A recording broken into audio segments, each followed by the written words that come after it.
On Sunday morning, while Sophie was working, I took a walk into Tatton Park with a coffee in hand.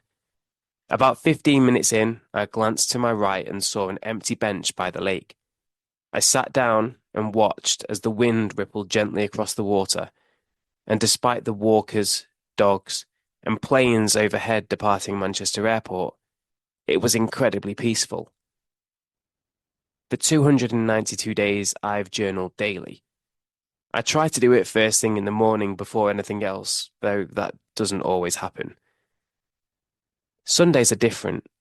I take a slower, more reflective approach, looking back on the week just gone and ahead to what's next. This time, I decided to note down my reflections whilst sat on that bench, and it felt interesting enough to share with you. A week seems to pass so quickly and effortlessly. It's Sunday again, and I find myself thinking, how have we got here already? But when I actually slow down and reflect on my week, I realize just how many different emotions I've moved through and how quickly they can rise, fall, and shift into something else.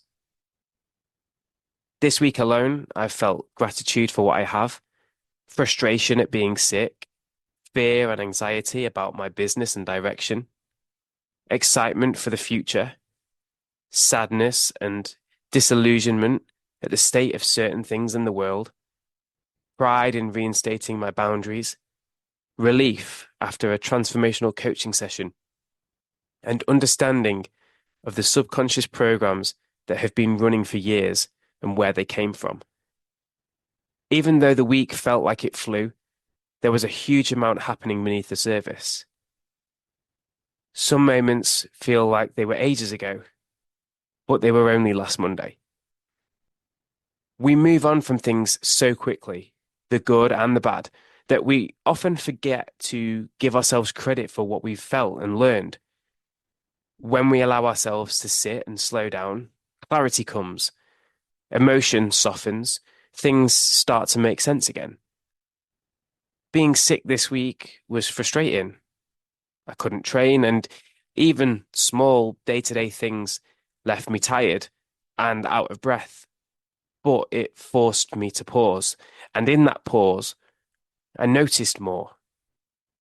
One of the themes from my own coaching session this week was the reminder that things happen for me, not to me. It's one of those phrases that sounds cliche, but it's true. And even if we already know it, reminders matter. Growth doesn't just happen in the big moments or the obvious wins. It also happens in quiet reflection, in choosing to meet ourselves honestly, without judgment. If you'd like structured support for that kind of inner work, I'm running a short coaching block while I finalize my new program. It blends NLP and transformational coaching, and I'm looking for honest feedback and testimonials, which is why this 4-week block is just £200. Across 4 weekly one-to-one calls, we'll release negative emotions, identify your core limiting belief, dismantle it, and install an empowering new one, and map your next steps with clarity and direction. If after 2 weeks you're not feeling a tangible benefit or change, I'll refund you in full. No questions, no pressure. If you've been feeling stuck, unmotivated, lost, or like you're sabotaging yourself but can't work out why, this is the work that changes that. I'm capping it at 5 people because it's deep personal work that needs attention, and I'm offering it at less than half the final program price. If you reply to this email with breakthrough or send me a message on Instagram to claim your spot.